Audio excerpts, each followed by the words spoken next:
A Bíblia menciona um presente extraordinário dado por Deus à antiga nação de Israel. Um tesouro sagrado que os acompanharia na longa jornada pelo deserto do Egito. Para muitos, talvez tenha sido o artefato mais poderoso de toda a história. Estamos falando da Arca do Pacto ou a Arca da Aliança, nomes dados a esse incrível objeto. Se for verdade que existia da forma descrita na Bíblia, a Arca da Aliança teria de ser um dos artefatos mais extraordinários de toda a história. De acordo com o relato, a arca podia formar tempestades, irradiar fogo divino, derrubar muralhas das cidades, destruir carruagens e aniquilar exércitos inteiros, não importa o seu número.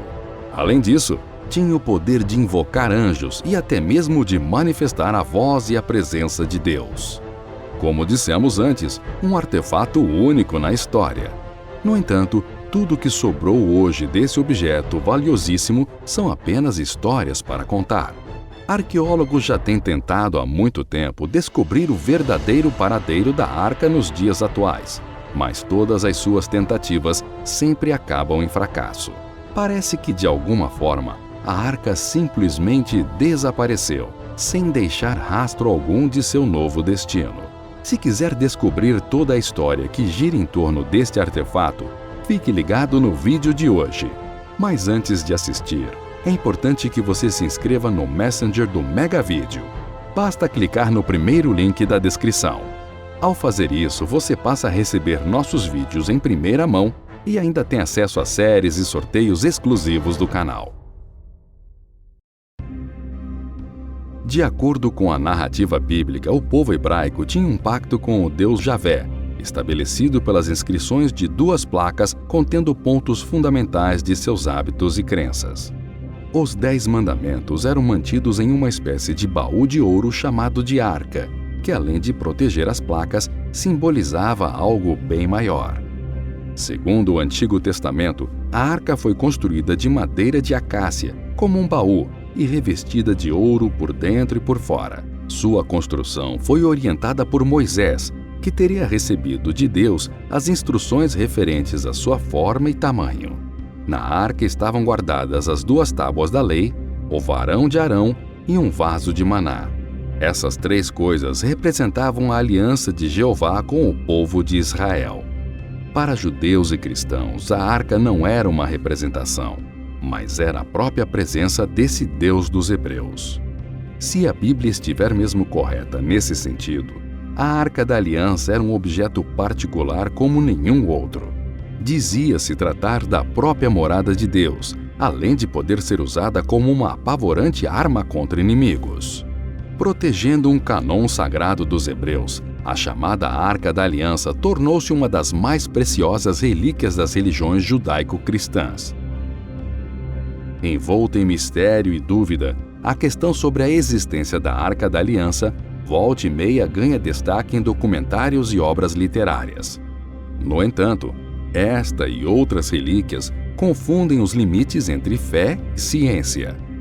Um dos mais antigos relatos sobre a Arca da Aliança aparece no fim do período do cativeiro egípcio, quando os hebreus foram mantidos como escravos no Antigo Egito, por volta de 1300 a.C. Após todas as 10 pragas que vieram sobre aquele território e a demorada liberação do rei, para finalmente se verem livres de um cativeiro que já os prendia por mais de 400 anos, havia, porém, um sério obstáculo. Para sair das terras egípcias e finalmente chegar à Terra Prometida, todas aquelas pessoas precisariam atravessar o Grande Mar Vermelho. E foi próximo a ele, em um lugar denominado Pi-Hairote, segundo a Bíblia, que o povo judeu acampou antes de proceder essa travessia. O faraó, contudo, não aceitava a humilhação de tal derrota, e a Bíblia nos informa que o rei tentou consertar seu erro. Para isso, ele enviou 600 carros de guerra equipados com temidos soldados egípcios, com a missão de destruir os fugitivos ou trazê-los de volta para serem escravos.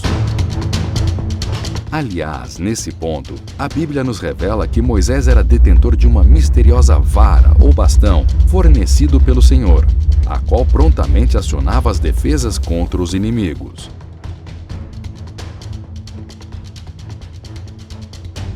Foi de fato um fenômeno tão formidável e fantástico que tal passagem permitiu a travessia do povo fugitivo.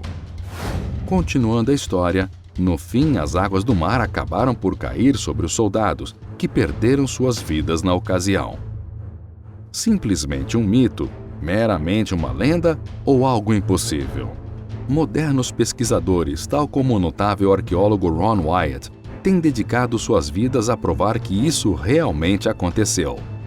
O resultado veio em 2015, quando vestígios de carros de guerra e armas de metal foram encontradas no fundo do Mar Vermelho, nas proximidades da região de Pi-Hairote. Mas afinal de contas, por que o faraó tinha tanto interesse assim em deter os judeus em fuga?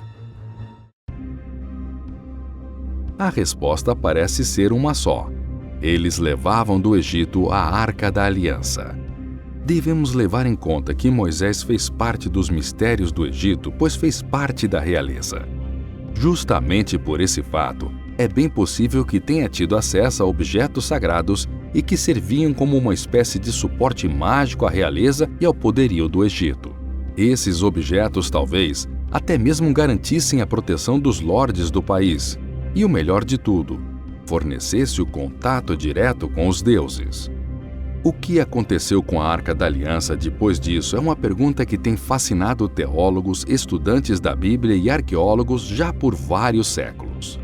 Segundo a Bíblia, no 8º ano de seu reinado, Josias, o rei de Judá, ordenou que aqueles que zelavam pela Arca da Aliança a retornassem ao Templo de Jerusalém. Essa é a última vez que a Arca da Aliança é mencionada nas Escrituras.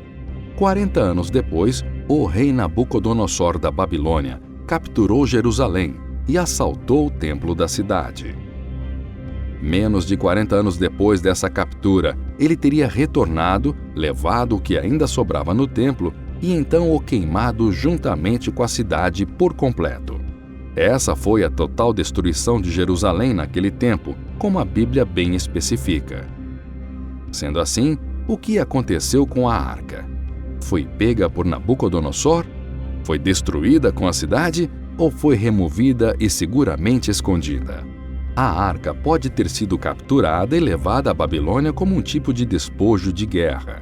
Dessa forma, ela pode ter sido mantida como troféu ou mesmo destruída pelos babilônios que desejariam extrair seu ouro para a fabricação de joias.